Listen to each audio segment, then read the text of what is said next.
Hello everyone. We'll continue our discussion on consolidation. Already you have seen this definition. The process of gradual compression due to expulsion of pore water under steady pressure is referred to as consolidation. And this is a time dependent phenomenon, especially in clays. This diagram is also you have seen that there are soil particles exaggerated in size, of course. The space between the particles, which is referred to as pore, P-O-R-E, pore or void, is completely covered with water. Now, when the weight is placed onto that, the pressure inside the water increases. Because of that, it tries to go out. If you give sufficient amount of time and condition, the water goes out, and then water inside the pores will be left with no pressure till that the water goes. So when the water pressure becomes zero, it stops. The process of this happening, that is decrease of pore water pressure to zero, and during which there will be expulsion of water, a rearrangement of the particles, decrease in the volume. All this is known as consolidation. Okay. The volume change behavior has two distinct aspects. One is settlement. You can just see that here there is a settlement, and it requires a good amount of time. This is explained by Terzky by what is known as spring analogy. We'll see that here in this. Okay, you have seen this. In sands, it is taking very less amount of time, or instantly it happens. In clays, it is taking time. That is the point of consideration. So spring analogy for consolidation given by Terzky. So Terzky's spring analogy, what he says is, how he describes this consolidation processes using this mechanism. There is a underlying thing that you should remember is we should know that whenever load is taken by spring, there will be deformation in the spring. Obviously, when you have a spring without any force in the spring, it will be normal. But if you pull the spring, right, there will be a force that will be developed inside the spring, and then as you go on releasing it, the force becomes gradually reduced to zero. Or even if it is a compression spring, when you press it, right, there will be a force developed, and then when you leave it free, again it bounces back to original size. So that is what you should remember. So whenever there is a load on the spring, there is a deformation, and if there is no deformation, then there is no change in the force that is being carried by the spring. Now here, consider a spring inside a cylinder with an arrangement of piston to put the load and a valve to control the flow of water through piston. So I got a container here. You can just see here figure number 1. I have indicated H100, that is to say height of the spring when load of 100 is placed, 100 units is placed. There is an opening here on the piston. It's an airtight piston. Here there is an opening, and the water is placed around the spring, and then load is placed. So when the load is placed, what happens is the water that is there will be going out because the valve is kept open, and then there will be a little bit of deformation in the spring. So this height of the spring will be able to carry 100 units of load. Okay, and this blue line is indicating for H100, means height of the spring for corresponding to 100 units of load. That is figure 1. Piston is loaded with 100 units. The load is totally taken by the spring. The valve is open, water goes out, and no load is taken by the water. So when you place the load, before the load, water may be at some height and then spring may be at some height there, right? If I try to draw and show you, this spring might be very bad. Anyway, this spring might be at this level, but when you place the load, it has gone down. There is a deformation, right? And whatever water is there, when the load is placed, it has gone out, right? Hope you can understand. Originally the spring height is at this level, water is fully present, right? No deformation in the spring as it is, but when you place the load, the water goes out quickly and then the spring gets deformed. So to say, this water is having no pressure, this water is under no pressure, water under no pressure, but the spring now it will be carrying a load of 100 newtons. Now you know this formula, the total pressure is equal to effective pressure plus pore water pressure. Parallel to that, you got a total force P, which is placed in the top, is equal to the load carried by the spring, P spring, plus the load carried by the water. At this situation, when the valve is kept open, the water will be able to take only 0 or nothing is carried by the water. Whole load of 100 is taken by the spring itself. So P total is 100 on the top, the spring carries 100, water carries nothing. That is what is figure number 1. Okay. Now figure number 2, there is a corresponding this thing. Now look at this, what happened. Close the valve. So this is blocked now. There is no way that water can get out. So place extra load of 40, 100 plus 40, it has become 40 units. No change in height of the spring. Obviously, because you are not allowing the water to go out, what happens is the spring will not be able to deform. So spring, as it is not able to deform, it is at this level only. If it is at this level only, the load taken by the spring is still 100 only, right? No extra load is taken by the spring. Hence, the whole of 40 extra load is taken by the water itself, because this is closed. Otherwise what happens is the water would have come out, it would have released. Now the water is under pressure, you can just see here. So this water is now under pressure. This water was without any pressure, right? And now valve is closed, extra load is placed, and then water is not allowed to go. There is no deformation in the spring. So to say, the spring is still carrying the same load as earlier, 100. So this 40 is taken by what? Taken by obviously water. So if you write that PT, that is total force, equal to spring force plus water force, this 140 is equal to 100 plus 40, 100 by spring, 40 by water. That is nice. Okay, next.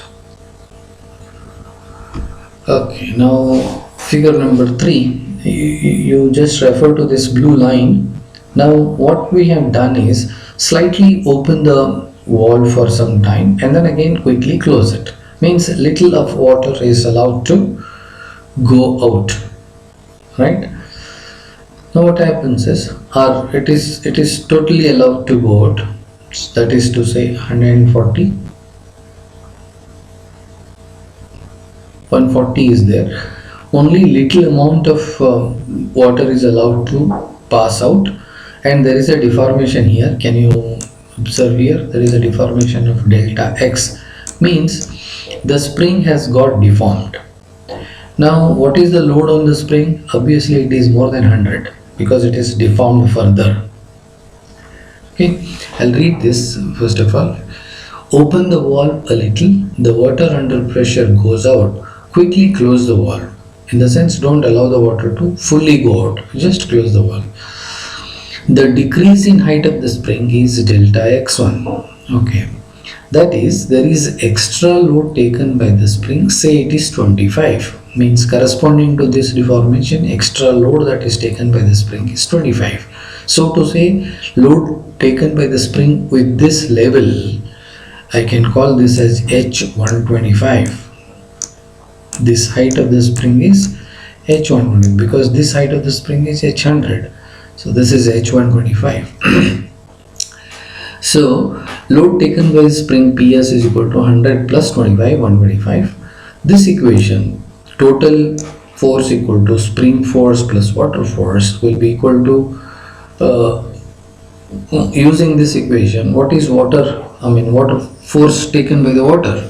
Force taken by the water has to be 15 units. That is, water is under pressure. Water is under pressure of how much magnitude? 15 units.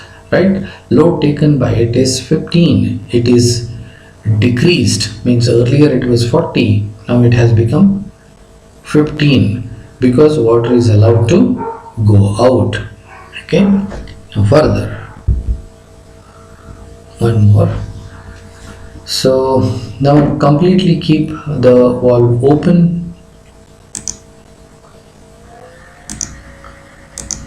Right, keep the valve open, the water escapes and load taken by it becomes zero, because when you open this valve and allow it to settle, obviously it goes down and whole of the load will be taken by the spring H100. You can just see that the height of the spring with a load of 140, and obviously no load is left for water under no pressure once again. So, and the whole load is totally taken by the spring. Now you can just see the equation PT equal to PS plus PW. PW becomes 0. So this sigma dashed effective pressure is equal to total pressure. There is no water pressure, right? So this process gradually the water escapes, transfers the pressure to the spring, but in case of soil it will be transferred to the soil, and there we call it as consolidation. This is an analogy to explain the phenomenon of consolidation. Okay, if you want to see all at once, so when you write spring analogy, you have to draw these 4 figures, number them 1, 2, 3, 4, explain them in this manner. And this process of transfer of pore water pressure to the soil skeleton is known as consolidation. Here spring is analogous to soil skeleton. That's it. Okay.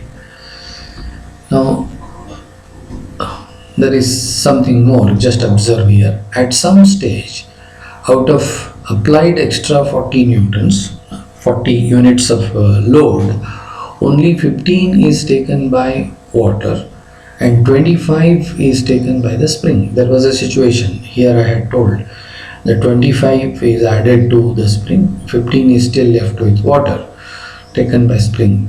Therefore, percentage of transfer will be how much? Out of 40 that was coming on the water, out of 40, 25 is released and only 15 is left.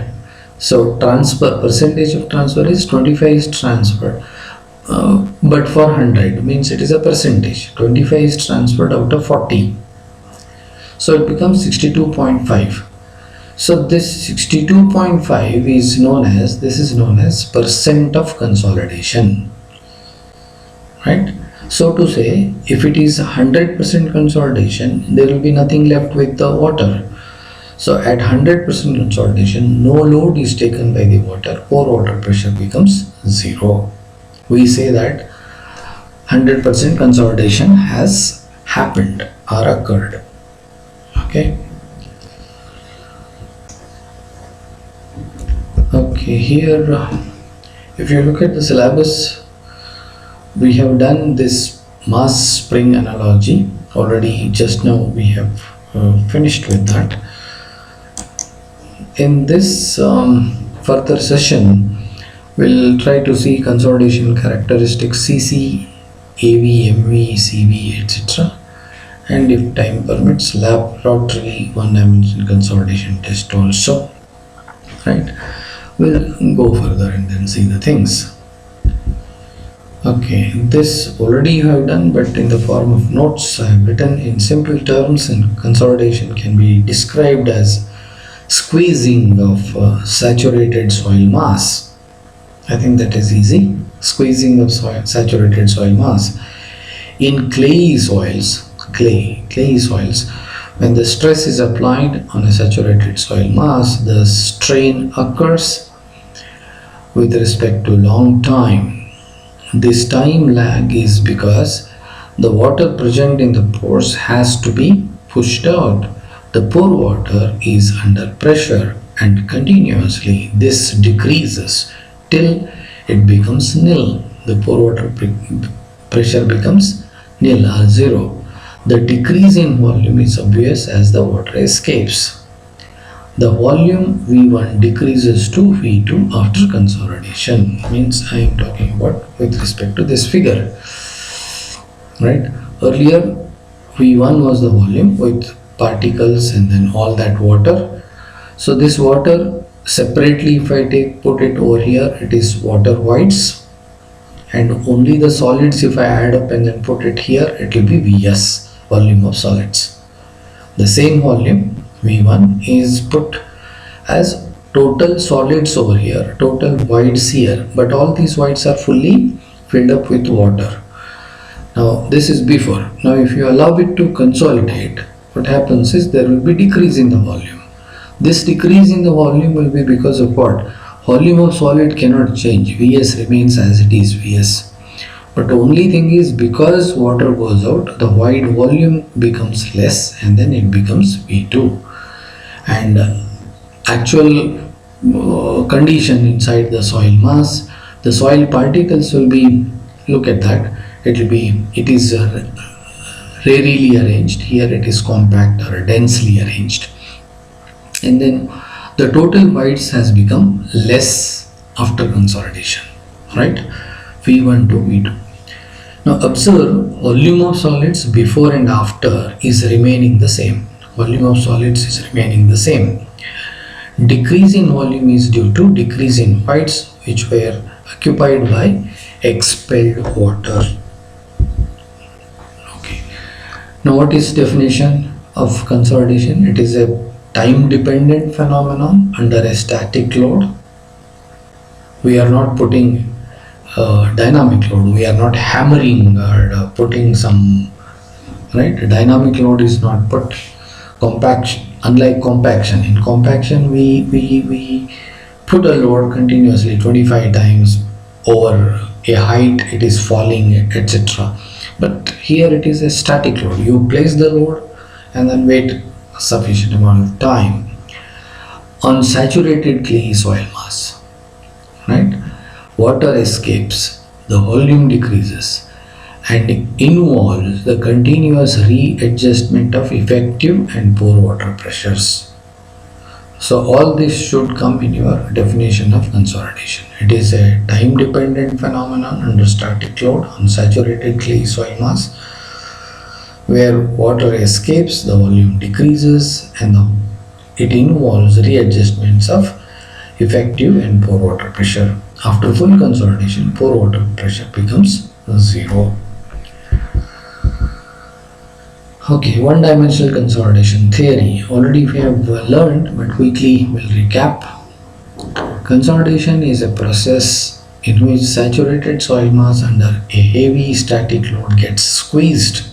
Water is expelled, volume decreases. It is time-dependent phenomenon in which the pressure adjustment occurs between soil and water. To study systematically this time-dependent phenomenon, Terzaghi puts forward one-dimensional consolidation theory. Now, what is that one-dimensional? The water is allowed to move only in vertical direction. That is what is the point here. Water is allowed to move only in one direction, not in all three directions. Assumptions, we have already seen them. We'll don't spend time onto that. Terzicki's one-dimensional equation, already you have learned this. Dou u by dou t. U represents percentage consolidation, which is nothing but pore water pressure. It is a time dependent and then depth dependent. It describes a variation of pore water pressure U with respect to time and depth. That is Terzicki's one dimensional. You don't have proof. There is no proof that is required. It is said in syllabus. Limitations, already we have seen these in detail. You can go through. Okay, drainage on one side. Again, this also we have seen. Porous stone, porous stone. If you put a opaque stone, opaque in the sense you are not allowing the water to pass through on one side, you are allowing only on one side, then it is one-sided. But if you put porous stone on both the sides, porous, then it is drainage allowed on both top and bottom. So to begin with, whole pressure is totally taken by the water, nothing is shared by the soil. After some time, water nearer to the porous stone gets expelled. So nearer to this, suddenly it goes out. But the water which is present in deeper depths will not be able to go quickly. But it is not the case for water present in deeper levels. But if sufficient time is given, all the pore water pressure will be released and the whole pressure will be borne by soil only. So that is represented over here. At time t equal to 0, whatever pore water pressure is there, that will be full. Means whatever extra load pressure or load is put, that will be totally taken as pore water pressure, nothing by skeleton of soil. So delta P dashed means effective pressure is 0. Pressure taken by the soil particles, which is known as effective pressure, is 0. But as time passes, time little more, then this delta U, out of that something is left with that, and then some part is transferred to soil, that is delta P dashed. Delta U is still there at the center. At the edges, top and bottom, already this has become delta P dash, delta U has become 0. You can just see this is a plot of delta U. Delta U has become 0, but here it is all delta P dashed. So in between, what it is, total pressure delta P is equal to delta P dashed, that taken by the soil, and delta U, that left with water. This is there. That is total pressure. You know this equation. Total pressure is equal to sigma dashed, that is effective pressure. So to say, pressure taken by the soil skeleton plus you have pore water pressure, which is represented as U. So the same equation is there, only thing is notations are different. Now at top and bottom, delta U becomes 0 when after some time, but in between at different depths it will be different condition. Now at t equal to infinity, means if you give sufficient amount of time, then all delta U becomes 0, and then whole of the load will be transferred to the soil skeleton. Delta P becomes delta P dashed, 100% consolidation. Right? In this maximum drainage path, this is a concept which we are going to use after some good amount of time. Maximum drainage path means water which is, let us say this is halfway depth, water which is present here will not try to go out on the bottom side, because it is a nearer end is on this side, water goes in this way. Water on this side will not be escaping that way, it tries to go out this way. So maximum drainage path for the water would be h by 2. That is what it is. Okay. In the beginning, immediately after the loading, whole of this is one-sided, only top side it is. Okay. Okay, I don't think there is a need of explanation because already we have done this. Opening is there on the top. This is metal container, fully metal container with a top porous stone. Obviously, no water is allowed on this side, only the water can go on the top side. So, instantly, what happens is the top layer will be losing water, delta P becomes delta P dash on the top, but at lower levels the transfer is gradual. Because of that, this equation prevails, and if you allow sufficient amount of time, all delta U will be reduced to zero, whole of delta P becomes delta P dashed everywhere. So this is the condition with drainage on one path, one side. So here maximum drainage path. So in this case, if the water wants to go from the bottom, it has to travel full H. So maximum drainage path D will be equal to H, because the water from the bottom must uh, also go out from the top surface only. At the bottommost point also goes out from the top only. Okay.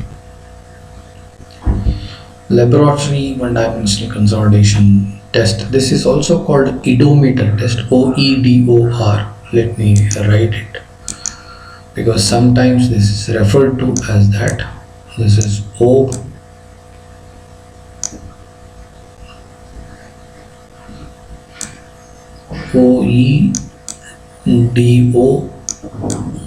oedometer test. So consolidation test is referred to as oedometer test. Okay, it is this is now soil. The standard size of the soil is 2.5 inches, 63 mm diameter. It is circular or cylindrical, so to say. The thickness or the depth of the soil is 1 inch, 25 mm. This will be put in a metal ring. So what you see here yellow is a metal ring. If you want to allow the water on both the sides, both on the top and bottom, you have got porous stones. There is a loading block on which the load is placed. Deformation is observed through dial gauge. So soil is subjected to compressive stress by applying a vertical load, which is assumed to act uniformly over the area of the soil. So because there is a metal ring, water will not be able to go this way or that way. Water has to go only in one direction, vertical direction. That's why it is one dimensional. Okay, the metal tray or metal ring restricts strain in horizontal direction. The strain is allowed only in Z direction. That's why it is only one dimensional. Okay, here there are different photographs of the actual test rig. You can just see here there is a consolidation ring, right? So in this ring, there is a ring here. The soil, which is an undisturbed soil specimen. In consolidation, we use undisturbed soil specimen. It is chiseled to fit into the consolidation ring, oedometer ring or consolidation ring. Whatever extra soil is there, it will be chopped off. You can just see here there is a perfect mold that has been put into the test ring, metal ring. So the same thing is shown over here as a yellow parallel lines. When you take a section, obviously you see only the cut ring portion. The soil is being seen in between. Now this is placed in the water container kind of thing, but at the bottom it is open to loading frame. So here there is a perspex container and there is a loading frame on top of it. The ring is placed, and what you can see is porous stone, and on top of that loading block is placed. Now On top of that, load is being placed, right? So when we draw the diagram, we draw two sets of parallel lines to indicate metal ring. In between you got soil, at the top and bottom you got porous stones, and then there is a loading pad. Okay, here this is an important graph which is known as famously E log P. This is effective pressure on log scale on x-axis, whereas E Void's ratio on y-axis.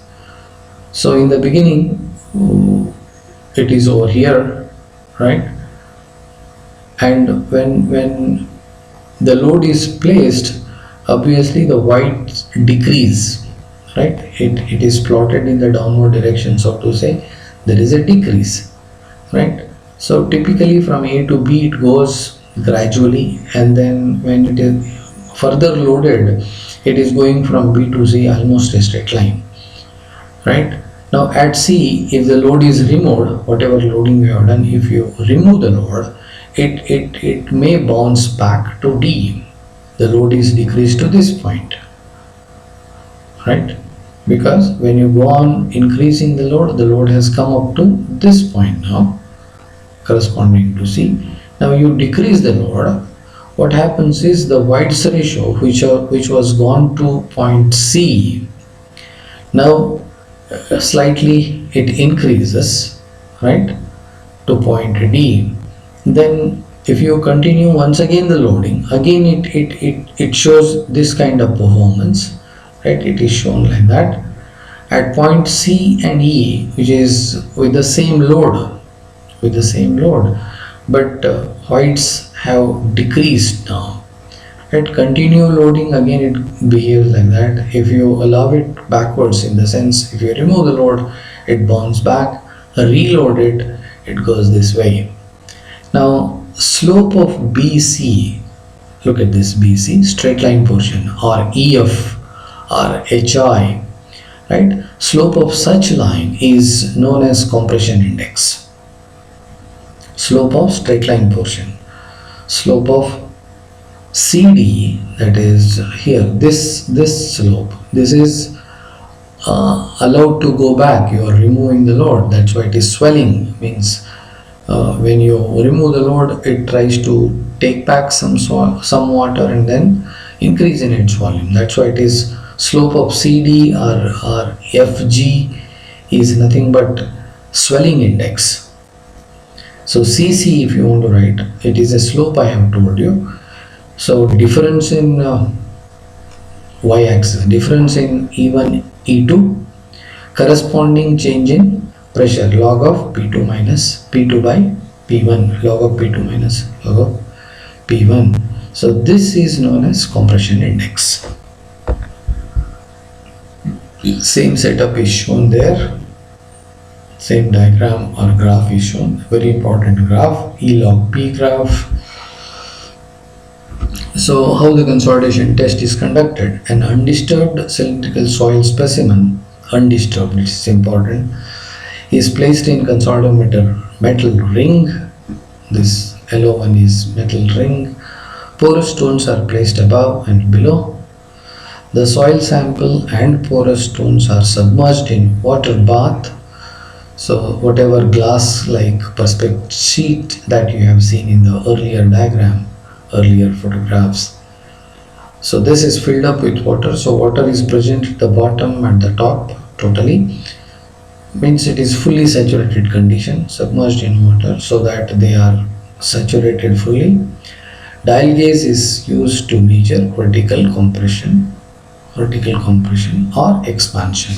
Means when you put the load, this goes down, of course takes time. If you remove the load, it may go back, that is expansion. So before the start, there is P naught, the pressure is 0, corresponding to delta 0. Delta 0 in the sense there is no dial spring, that is set to 0, readjustment is done.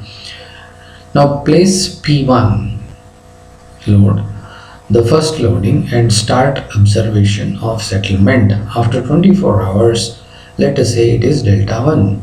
Means you put the load, of course, for gradually there are time spacings for which you have to take the load, but we are quite important that you have to take the load delta at end of 24 hours, assuming that after 24 hours this is fully consolidated, no water pressure is left. This is an assumption. Then you place the next increment of the load. Place the load increment delta P so that the total load becomes P1 plus delta P, and take final reading after 24 hours, which will be known as delta 2. Repeat the procedure for good range of loading. Okay, so this is gradual. For different P's, you have got different deltas with which we will be able to calculate E. That's how the plot comes. So the general shape of E log P curve will be as shown in the figure. The CD is known as rebound curve when unloaded. DE, D2E is a recompression curve. Now what D2E? This curved portion D2E is known as recompression curve, and E2F is known as compression curve or virgin curve. In the sense, if the soil is experiencing the kind of load for the first time, then it shows a straight line behavior. If the soil is loaded earlier and now you are loading to the same values, then it shows a curvature, right? So that's why this curved portion D to E or A to B or even G to H is a recompression curve. Both C and E for the same intensity of pressure. The points C and D are for the same intensity of pressure. Vertically, if you go, their pressure is the same, but White's ratios are different. You can just see here. Means second time when you load it to the same, it is decreased in White's. Right. Similarly, F and H have the same loading. So the typical shape of AB, you can just see that AB. Can you see that? I have highlighted that. AB, DE, GH, all these red portions indicate recompression curve. The straight portions BC, EF and HI, those ones, right? Can you see that? Those ones are virgin curves.